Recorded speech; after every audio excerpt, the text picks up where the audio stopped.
داؤد کے چہرے کے زاویے بگڑے تھے۔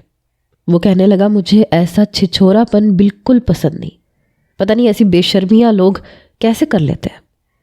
اس کا موڈ خراب ہوا تھا اور وہ مجھ سے پیچھے ہٹ گیا۔ پھر کہنے لگا میں سونا چاہتا ہوں۔ میں بھی پیچھے ہٹ گئی۔ نیند تو آ نہیں رہی تھی، اس لیے میں نے الماری میں سے اپنے کپڑے نکالے، نہا کے کپڑے پہن کے تیار ہو گئی۔ میں میک اپ کر رہی تھی، سویا ہوا تو وہ بھی نہیں تھا، مجھے ہی دیکھ رہا تھا۔ پھر اٹھ کے میرے پاس آ گیا، میرے بالوں پہ ہاتھ پھیرنے لگا، کہنے لگا اتنی بھی کیا جلدی تھی تمہیں نہانے کی؟ میں نے کہا آپ کو نیند آ رہی تھی، مجھے نہیں آ رہی تھی، سوچا تھا کہ نہا کے باہر چلی جاتی ہوں، کچھ وقت میں آپ کی والدہ کے ساتھ گزار لیتی ہوں تاکہ آپ کی نیند پوری ہو جائے۔ اس نے مجھے کھڑا کیا، دونوں ہاتھ میری کمر میں حائل کر لیے۔ وہ کہنے لگا ہو سکتا ہے میرا موڈ بن جاتا، تم نے جان بوجھ کے جان چھڑائی ہے۔ اس کی بات پہ میں نظریں چرا رہی تھی۔ اس نے میرے ماتھے پہ بوسہ دیا، کہنے لگا اچھا ایسے کرو، میرے بھی کپڑے نکال دو، نیند تو مجھے بھی نہیں آ رہی، کچھ دیر اماں کے پاس بیٹھ کے باتیں کرتے ہیں۔ میں نے اس کے ہاتھ اپنی کمر سے پیچھے کیے اور الماری میں سے اس کے کپڑے نکال کے رکھ دیے۔ خود میں سر پہ دوپٹہ پہنے باہر جا چکی تھی۔ میری سانس اٹھ چکی تھی اور ملازمین سے کہہ کے ناشتہ بنوا رہی تھی۔ مجھے دیکھا تو مسکراتے ہوئے میرے پاس آ گئی۔ وہ کہنے لگی ارے اتنی جلدی تم اٹھ گئی؟ پھر میرا ماتھا چوما، دعائیں دیں، کہنے لگی داؤد نہیں اٹھا؟ میں نے کہا تیار ہو رہے ہیں، آ رہے ہیں۔ پھر میری ساس کہنے لگی کہ اچھا بیٹا تم یہاں بیٹھو، میں ناشتہ لگواتی ہوں۔ وہ ملازمین سے ناشتہ تیار کروانے کے لیے کچن میں چلی گئی۔ میں اکیلی بیٹھی رہی۔ کچھ دیر بعد داؤد بھی آ گیا اور میرے ساتھ بیٹھ گیا۔ جب میری ساس آئیں تو ہلکی پھلکی باتوں کے دوران ہی ناشتہ کیا گیا۔ آج احتشام اور آرزو کا ولیمہ تھا اور ہمارا ولیمہ کل تھا تاکہ میں اس کا ولیمہ دیکھ سکوں اور وہ میرا۔ میری ساس مجھے کہنے لگی تم ولیمے پہ کیا پہنو گی رات کو؟ میں نے کہا میں بلیک کلر کی ساڑی پہنوں گی۔ چلو بہت اچھے سے تیار ہونا۔ میں نے کہا جی ٹھیک ہے۔ شام تک میں اپنی ساس کے ساتھ ہی بیٹھ کے باتیں کر کے وقت گزارتی رہی۔ البتہ داؤد کچھ دیر کے لیے باہر چلا گیا تھا، پھر وہ شام کو ہی واپس آیا۔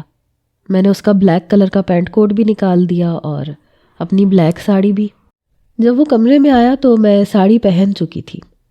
میری ساڑی کا بلاؤز کچھ اونچا تھا جس سے تھوڑا سا پیٹ نظر آتا تھا اور کمر بھی، اور اس کا گلا بھی آگے پیچھے سے گہرا تھا۔ میں ساڑی پہن چکی تھی، بال کھلے ہوئے تھے۔ میں میک اپ کر رہی تھی جب وہ کمرے میں داخل ہوا۔ جیسی اس کی نظر مجھ پہ پڑی تو مسکراہٹ میرے چہرے پہ سج گئی۔ کیا وہ میری تعریف کرے گا، مجھے دیکھ کے بے قابو ہو جائے گا؟ لیکن اس کے ماتھے پہ بل پڑ گئے۔ کہنے لگا حالہ یہ کیا پہنا ہوا تم نے؟ اس کے سخت لہجے پہ میرے چہرے کی مسکراہٹ غائب ہوئی تھی۔ میں نے کہا ساڑی پہنی ہے، کیسی لگ رہی ہوں میں؟ کہنے لگا بالکل بھی اچھی نہیں لگ رہی، اور یہ کس قسم کی ساڑی بنوائی ہے تم نے جو تمہیں چھپا کم رہی ہے دکھا زیادہ رہی ہے؟ میں نے کہا کیا ہو گیا، ساڑیاں ایسی تو ہوتی ہیں۔ کہنے لگا نہیں ایسی نہیں ہوتی، تم چاہتی تو بلاؤز تھوڑا سا لانگ رکھوا سکتی تھی جس سے تمہارا جسم نمایاں نہیں ہوتا، اور یہ گلا دیکھا ہے تم نے، جاؤ اسے چینج کرو۔ اس طرح تو میں تمہیں کبھی بھی باہر نہیں لے کے جاؤں گا، اور کسی ایونٹ پہ تو ہرگز بھی نہیں۔ اس کی بات سن کر میں کچھ دیر تو سوچ میں پڑ گئی۔ میں نے اور آرزو نے مل کر یہ ساڑیاں لی تھیں، سیم کلر کی۔ اس نے کہا تھا کہ وہ میرے ولیمے پہ پہنے گی اور میں اس کے ولیمے پہ۔ میں نے کہا داؤد مجھے یہ پسند ہے۔ وہ کہنے لگا واٹ؟ تمہیں یہ بے شرم لباس پسند ہے؟ میں تمہیں کبھی بھی اس ساڑی میں کمرے سے باہر نہیں لے کے جاؤں گا، اور پبلک میں لے جانے کا تو سوال ہی پیدا نہیں ہوتا۔ باقی تمہاری مرضی ہے، اگر تمہیں یہ ساڑی ہی پہننی ہے اور یہ تمہاری ضد ہے تو پھر ٹھیک ہے، کمرے میں بیٹھی رہو۔ اس کی بات پر میری آنکھوں میں آنسو آئے تھے۔ وہ کہنے لگا رونا مت یہاں پہ، میں نے کوئی ایسی بات نہیں کی کہ تمہیں رونا آنا شروع ہو جائے گا، اسے چینج کرو۔ پھر خود ہی الماری کے پاس گیا، بری کا ایک جوڑا نکالا جو کہ خوبصورت سی میکسی تھی بھی بلیک کلر کی ہی۔ کہنے لگا یہ پہن لو، یہ مجھے بہت پسند ہے۔ وہ میکسی فل سلیوز تھی، گلا بھی چھوٹا تھا۔ میں نے کہا نہیں مجھے یہ نہیں پہننی، میں نے آرزو سے وعدہ کیا تھا کہ میں اس کے ولیمے پہ ساڑی پہنوں گی۔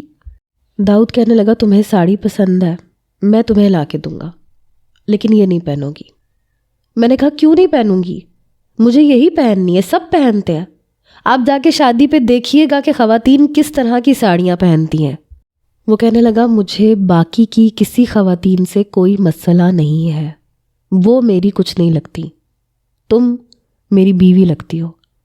دیکھو میں کوئی بدمزگی نہیں چاہتا، تمہاری بہن کا ولیمہ ہے، میں چاہتا ہوں خوشی خوشی جاؤ، خوشی خوشی واپس آؤ، اور اگر تم یہ سمجھ رہی ہو کہ تم 4 آنسو بہاؤ گی، ضد کرو گی اور میں تمہاری بات مان جاؤں گا، تو اپنے دماغ سے یہ بات نکال دو، تمہاری غلط بات میں کبھی نہیں مانوں گا، میں سچ میں تمہیں اس حلیے میں نہیں لے کے جاؤں گا حالہ، اب میں فیصلہ تم پہ چھوڑتا ہوں۔ بڑے سخت لہجے میں اس نے یہ کہا اور کمرے سے باہر نکل گیا۔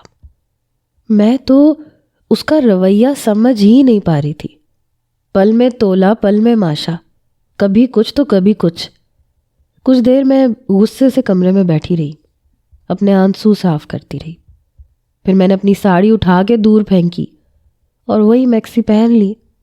میں نہیں چاہتی تھی کہ شادی کے اگلے ہی روز میں اپنی بہن کا ولیمہ خراب کر دوں۔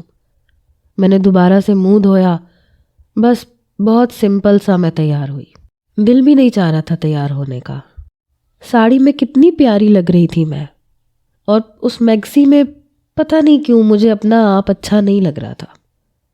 کچھ دیر بعد داؤد دوبارہ کمرے میں آیا، مجھے اپنے پسندیدہ لباس میں دیکھ کے بہت خوش ہوا، کہنے لگا اب اچھی لگ رہی ہو۔ اس کی تعریف مجھے ذرا بھی اچھی نہیں لگی تھی، میں بے دلی سے تیار ہوئی تھی۔ پھر جب کمرے سے باہر آئی تو میری ساس بھی بہت خوش نظر آ رہی تھی، وہ بھی تیار تھی۔ ہم لوگ ولیمے پہ آ گئے۔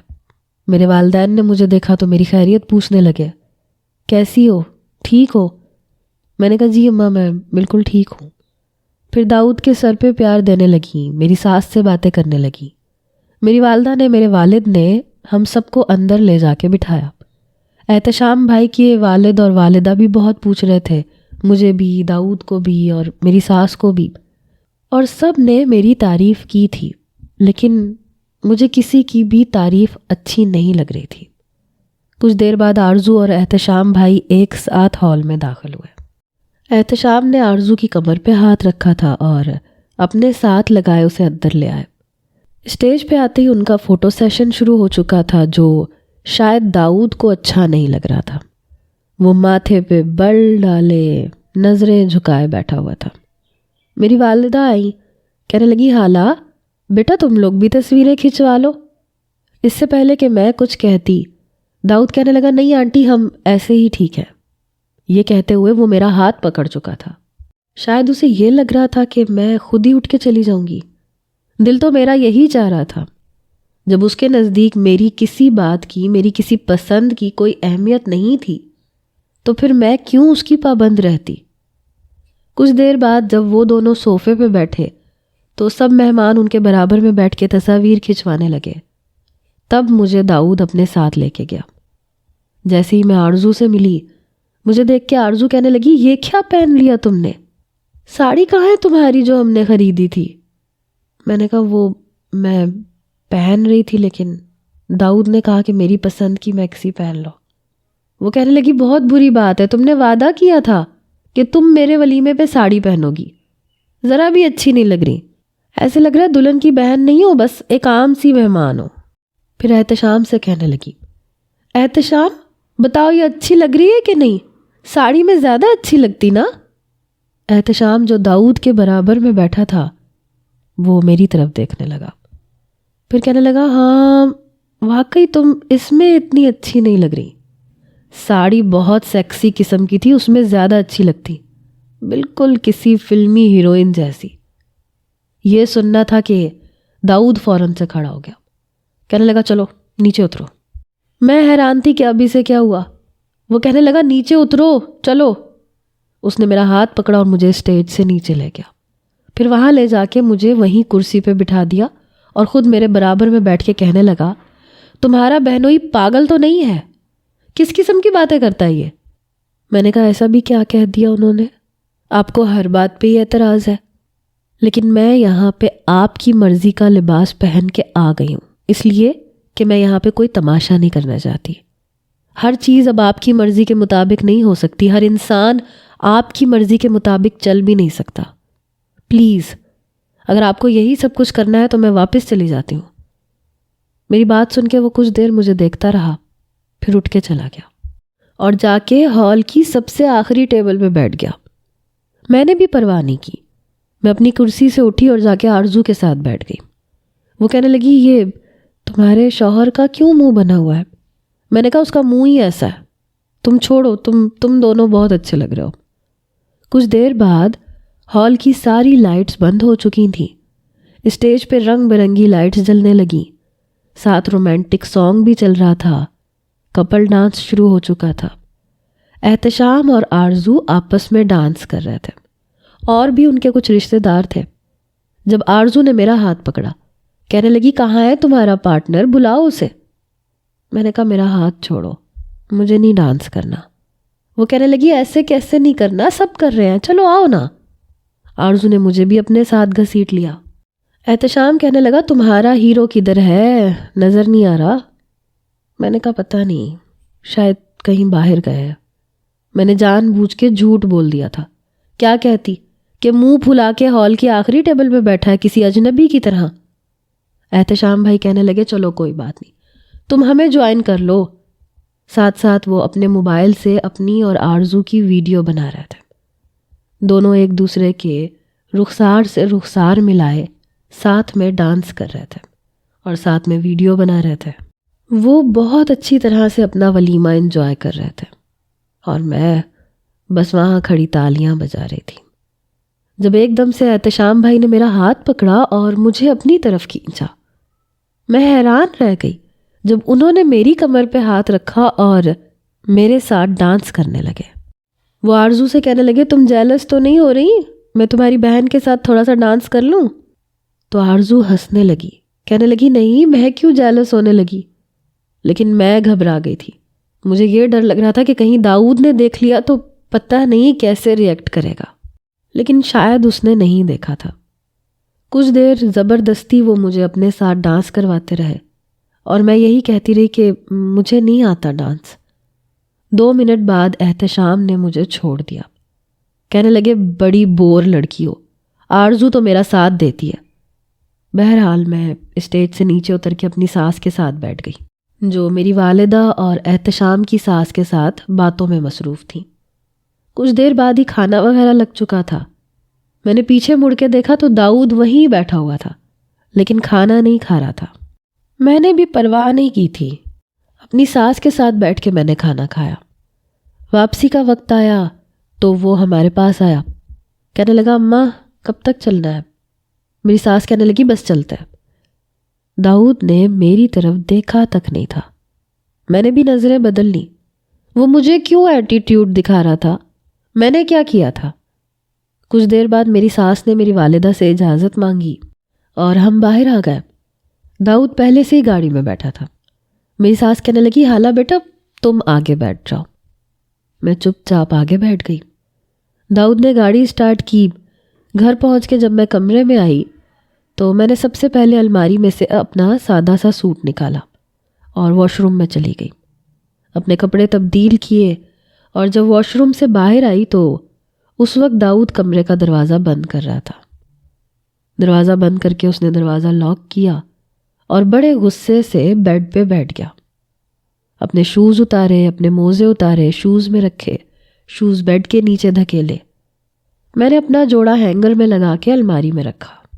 داؤد کہنے لگا، آج کے بعد میں تمہارے گھر نہیں جاؤں گا، نہ میں تمہارے کسی رشتہ دار سے ملوں گا، تم خود ہی سب سے ملو نہ ملو تمہاری مرضی ہے۔ اس کی بات سن کے میں نے برجستہ اس کی طرف دیکھا تھا۔ وہ کہنے لگا، مجھے نہیں پتا تھا کہ میں نے ایک غلط لڑکی کا انتخاب کر لیا۔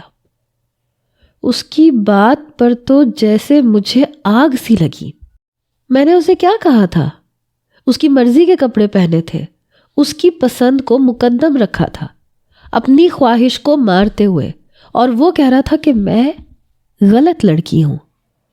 میں اس کے پاس آ گئی. میں نے کہا ایسا بھی کیا غلط کر دیا میں نے جو آپ کو شادی کے اگلے ہی روز افسوس ہونے لگا؟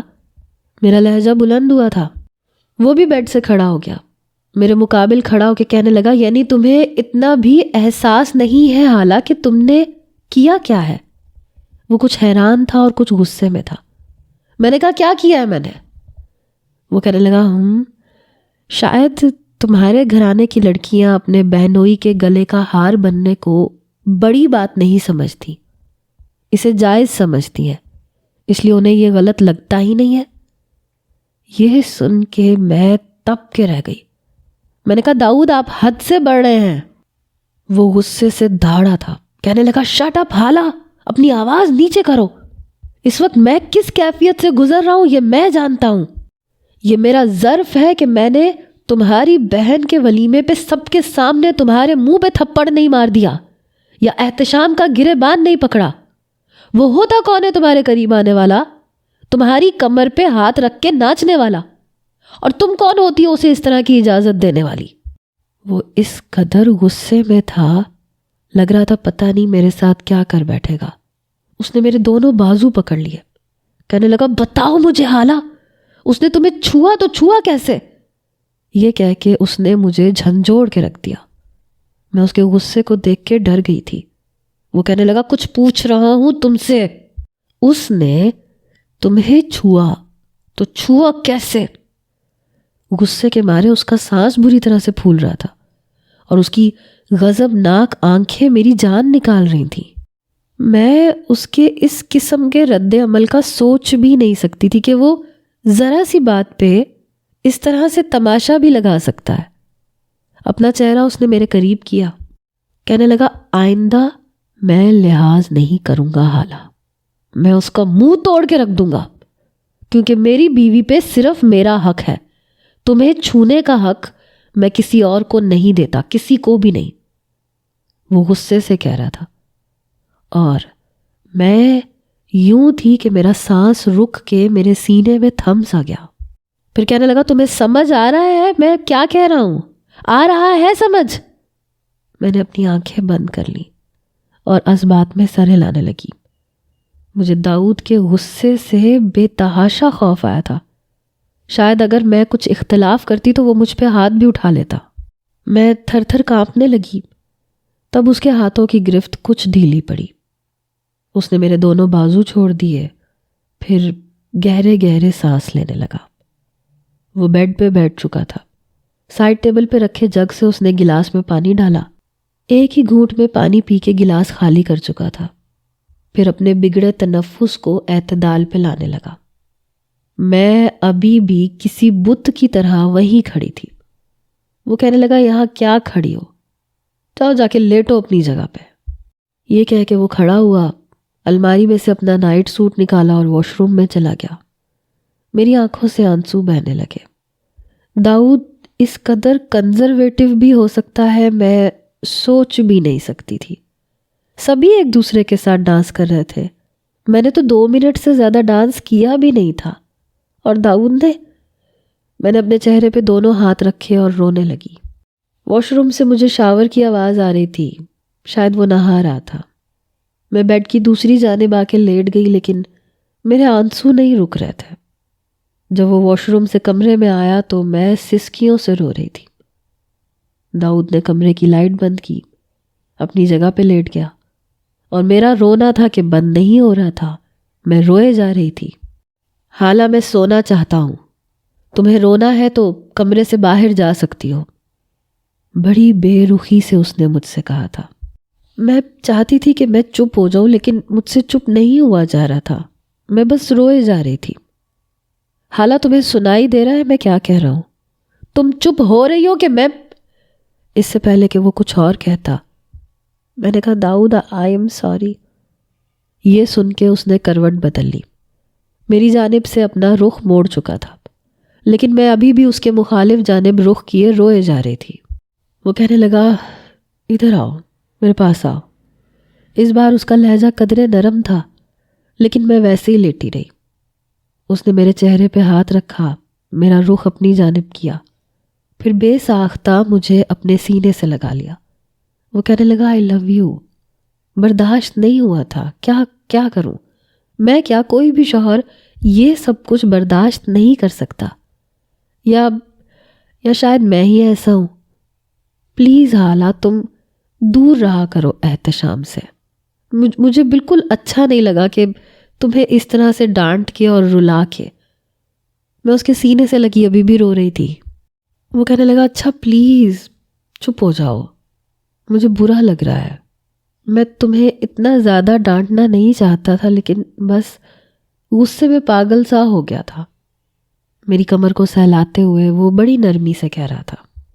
بڑی مشکل سے میرے آنسو تھمے اور اب وہ میری آنکھوں کو اپنے ہونٹوں سے چھو رہا تھا. وہ کہنے لگا آئی ایم سوری. میں کوشش کروں گا کہ آئندہ کبھی تم سے اس لہجے میں بات نہ کروں، لیکن تم بھی اس بات کا خیال رکھنا. میں نے کہا ٹھیک ہے، میں آئندہ احتشام بھائی سے بات بھی نہیں کروں گی. لیکن داؤد آپ میرے گھر جائیں گے، میں نہیں چاہتی کہ میرے گھر والوں پہ آپ کا امپریشن غلط پڑے. میری بات سن کے اس نے میری آنکھوں کو چوما. کہنے لگا ٹھیک ہے میں ضرور جاؤں گا، اور اب میں تمہاری آنکھوں میں آنسو نہیں آنے دوں گا. پھر مجھ سے پوچھنے لگا ڈو یو لو می؟ اس کی بات پہ میں اپنا رونا بھول گئی. میں نے کوئی جواب نہیں دیا. وہ کہنے لگا بتاؤ نا، مجھ سے محبت کرتی ہو؟ میں نے جھجکتے ہوئے کہا پتہ نہیں. میرے جواب پہ شاید اسے تسلی نہیں ہوئی. کہنے لگا کیوں پتہ نہیں؟ میں نے کہا ابھی ہماری شادی کو دن ہی کتنے گزرے ہیں. وہ کہنے لگا ایک رات کافی ہوتی ہے. میں اس ایک رات میں تم میرے دل میں اتر چکی ہو. تمہارے بغیر مجھے چین ہی نہیں آتا. کم آن بتاؤ نا حالہ، میں آج تمہارے منہ سے بہت کچھ سننا چاہتا ہوں. اس کے مخمور سے لہجے پہ میرے دل کی دھڑکنیں تیز ہوئی تھیں. میں نے کہا داؤد مجھے نہیں پتا. اب میں شرمانے لگی. وہ کہنے لگا اچھا یہ بتاؤ، جب تم نے پہلی بار مجھے دیکھا تھا تو میں تمہیں کیسا لگا تھا؟ دیکھو سچ سچ بتانا، نخرے مت کرنا. میں ذرا سا مسکرائی. میں نے کہا بس ایویں سے لگے تھے، ایوریج سے. میری بات سن کے اس نے میرے مسکراتے ہوئے چہرے کو دیکھا. پھر کہنے لگا اچھا بس ایوریج؟ میں نے کہا ہاں تو اور کیا، وہ تو امی ابو کو آپ بہت پسند آ گئے تھے تو میں نے بھی حامی بھر لی. میری بات سن کے کہنے لگا تو میں تمہیں بس ایوریج لگا تھا، تبھی بار بار مجھے چور نظروں سے دیکھ رہی تھی. داؤد کی بات نے مجھے حیران کیا تھا. اسے کیسے پتا؟ وہ تو نظریں جھکائے بیٹھا تھا.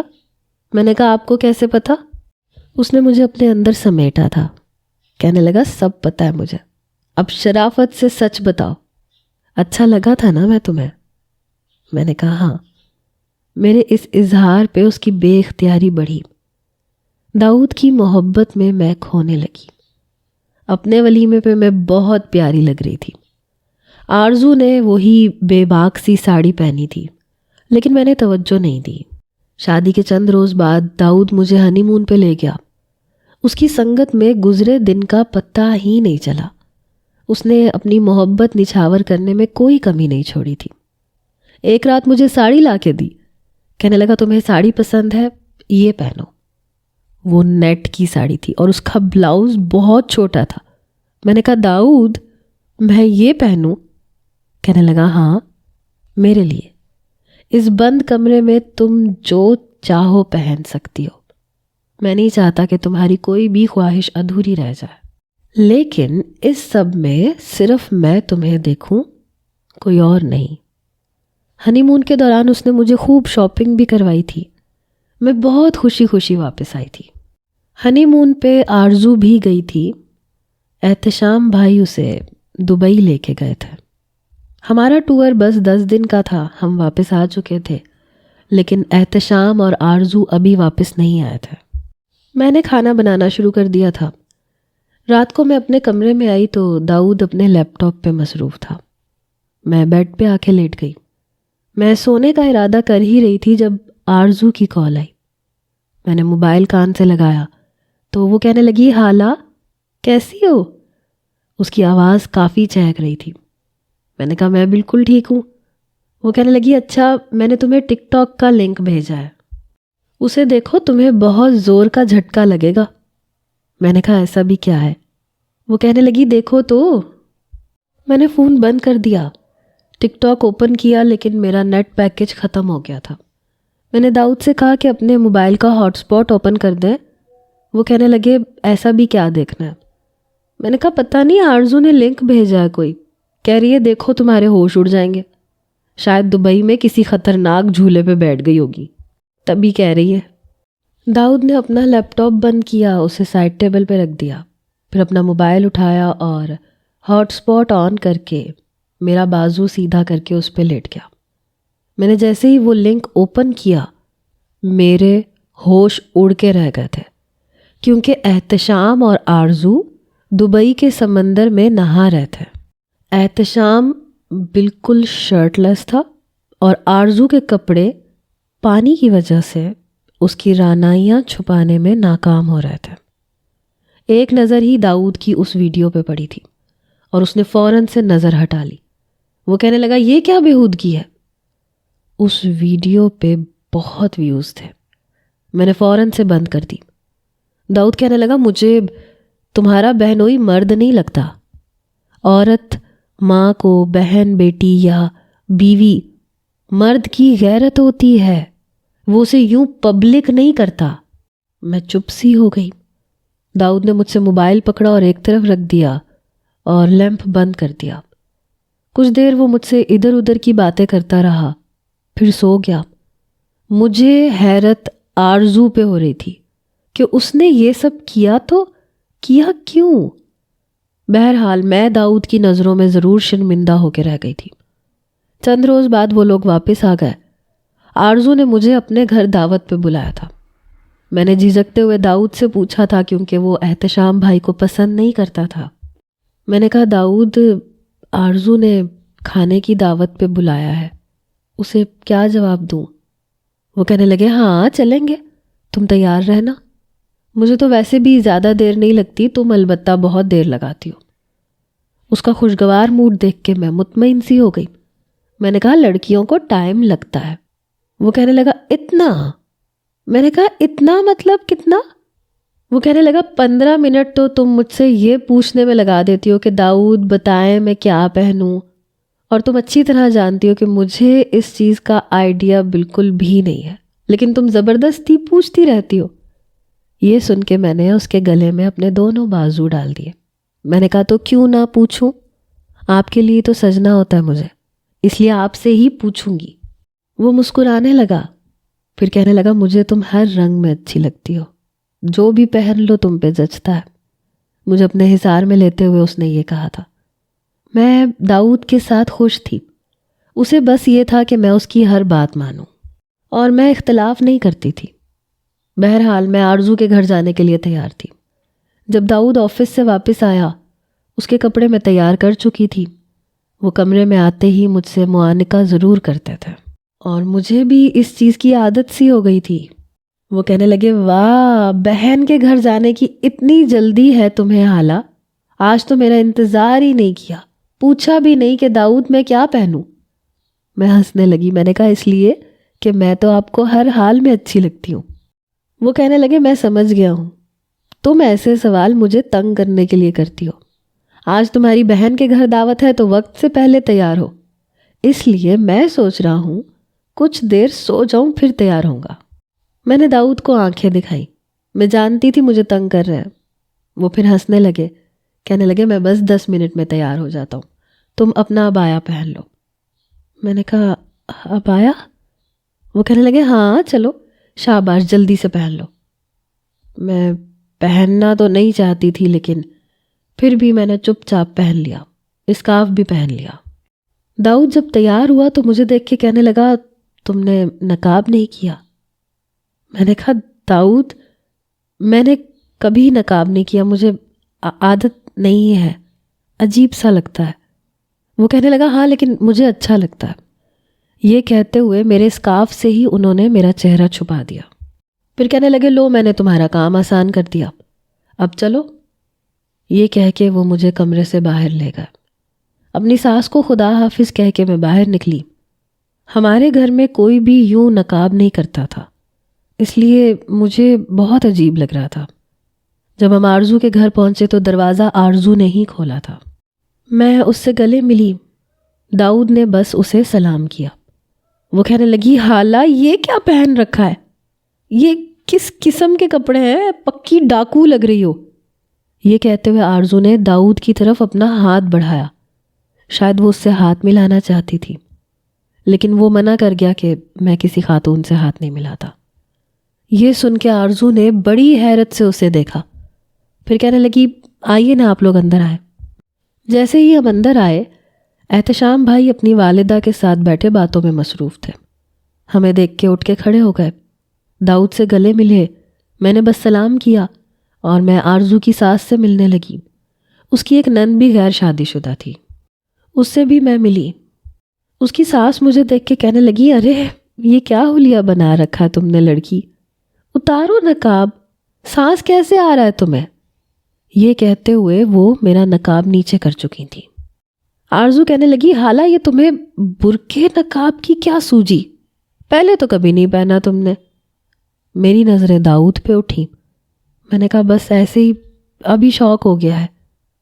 آرزو سمجھ گئی تھی، کہنے لگی، مجھے تو لگتا ہے داؤد نے زبردستی تم پہ یہ سب کچھ مسلط کیا۔ احتشام کہنے لگا، دیٹس ناٹ گڈ۔ اسلام زبردستی مسلط کرنے کا نام تو نہیں ہے کہ آپ زور زبردستی سے کسی سے پردہ کروائیں۔ میں نے تو آج تک آرزو پر ایسی کوئی پابندی نہیں لگائی، بلکہ کبھی دوپٹہ لینے کے لیے بھی نہیں کہا۔ داؤد کے چہرے پہ چھائی ہوئی ناگواری دیکھ کے میرا دل ضرور زور سے دھڑکا تھا۔ اس سے پہلے کہ بات آگے بڑھتی، میں نے اپنا السلام علیکم، ابھی تک کی سٹوری آپ کو کیسی لگ رہی ہے؟ یہ سٹوری یوں تو فرضی ہے، لیکن ہمارے ارد گرد ایسے بہت سے لوگ ہیں، ایسے بہت سے گھرانے ہیں، اور ایسے لوگ اور ایسی کہانیاں موجود ہیں، اس لیے اسے ہم مکمل طور پہ فکشنل نہیں کہہ سکتے۔ آپ لوگوں کا کیا خیال ہے؟ اپنی رائے ضرور بتائیے گا کمنٹس میں۔ اللہ حافظ۔